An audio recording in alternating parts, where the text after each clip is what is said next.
Hello everybody, welcome to another video. In today's video, I'll be showing you how I make my homemade jerky with this air fryer that I bought off Amazon. It is the PowerXL. Link will be in the description box below. So the first thing that I do is cut up some meat. You want to cut it up in very thin slices. As you can see, I do have some slices and I have some strips as well.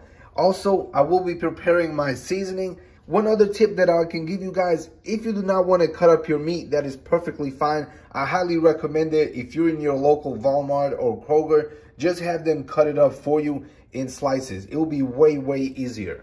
These cuts right here are from a brisket. As you see, I was cutting it all up. I will be using the rest of that brisket for something else. Also, this air fryer, I purchased it off of Amazon.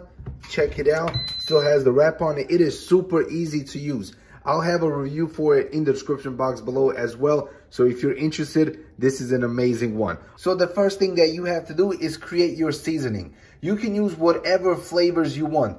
If you like your beef jerky sweet, make it sweet. If you want it spicy, make it spicy. Whatever you like, that's the type of seasonings you add. All right, so the first thing that I will do is I will add some soy sauce. Soy sauce is one of those ingredients that you pretty much have to have. Everything else is additional. Also, the PowerXL comes with a recipe book. And on page 8, you will see the recipe for beef jerky. It will show you exactly the temperatures you need, all of that stuff. But I'll be doing it my way. As you can see in this first bowl, I added some soy sauce. Also, in the second bowl, I added some soy sauce as well. The reason I'm using 2 bowls is because I want the strips to be slightly more spicy. That is why I'll be marinating them in 2 different bowls. All right, once you add the soy sauce, you can pretty much start adding all of the other flavors as well. For example, garlic powder. Add some garlic powder. And boom. Another thing that I like to add is chili powder. As you can see, I'm not measuring anything. I'm just adding as much as I like.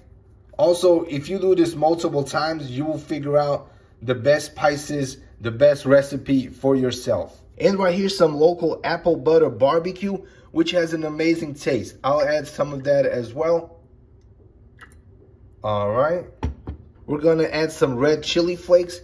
In the first one, we're not going to add much, just a couple. But in the second one, we're going to add a boatload, simply because this is the one that is going to be spicy. So you want to add as many chili flakes as you want. Other people add hot sauce as well. So if you want to add hot sauce, that is perfectly fine. We're going to add some red pepper as well. All right, some red pepper. Personally, I'm a big fan of red pepper. I love the smoky taste that it gives. So in this other one, I'll be adding slightly more. I also have this brown sugar bourbon seasoning, which I'll be adding to the first one. This gives it the more sweet, tangy taste. So as you can see, I added a nice little size. And I'll add some in this one as well. And finally, some fresh ground black pepper. And now we have added all the ingredients. So the next thing that you want to do is simply mix it up. I have seen other people add honey, hot sauce, different barbecue sauces, different spices. So feel free to add whatever you want. Now we're gonna mix up the other one as well.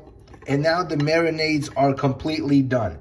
The next step is to pretty much soak all of the beef and let it sit and marinate in the refrigerator. A lot of people recommend leaving it overnight, but personally, I only leave it for 3 to 4 hours. But if you're making multiple batches, you can make one batch and leave it for 3 hours, 4 hours, leave one overnight, and then leave another one for a day and a half. That way, every single day, you'll be able to use your PowerXL to make fresh beef jerky. All right, so what we do is simple. We're just gonna soak all of these. Make sure they are completely soaked. That way the seasoning can go into the meat. All right, I'm gonna add some more.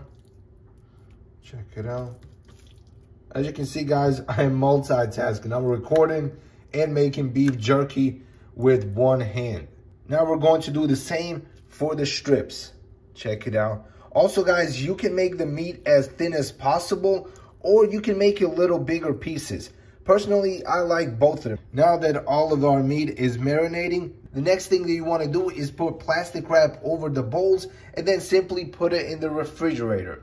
Just like that. See you in a couple of hours. All right, now it's time to put our jerky into the fryer. They've been sitting in the refrigerator way more than 3 hours. It is going on 9 full hours.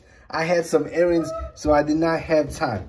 All right, so what we are going to do next is we're gonna take the pieces and we're gonna dry them off with this towel. And then we are going to put it on these trays in the dehydrator. Then we're gonna set it and forget it, and we're gonna have some beef jerky.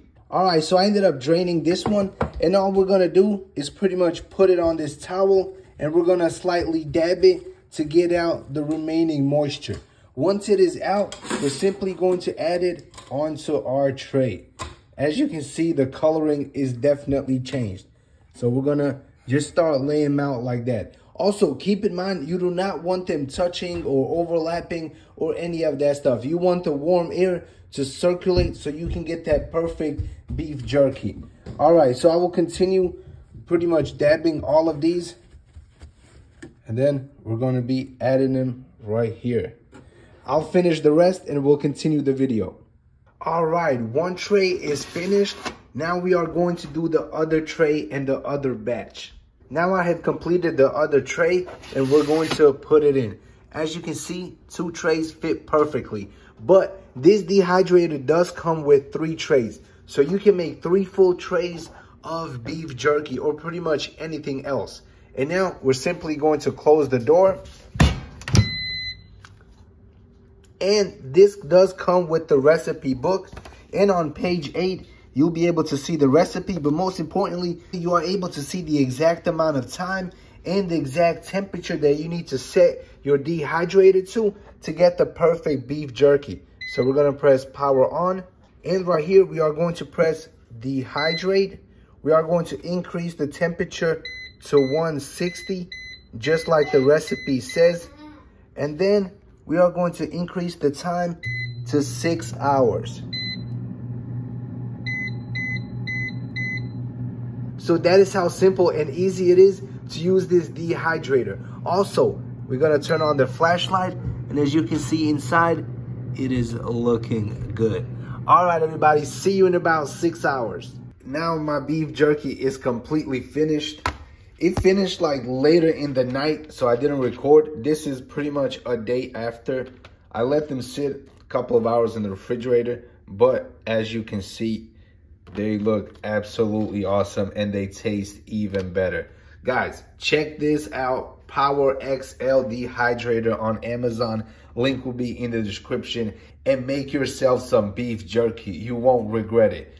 All right, everybody, that concludes this video. If you enjoyed it, press the like button. Subscribe to the channel for more updates. And as always, see you in the next one.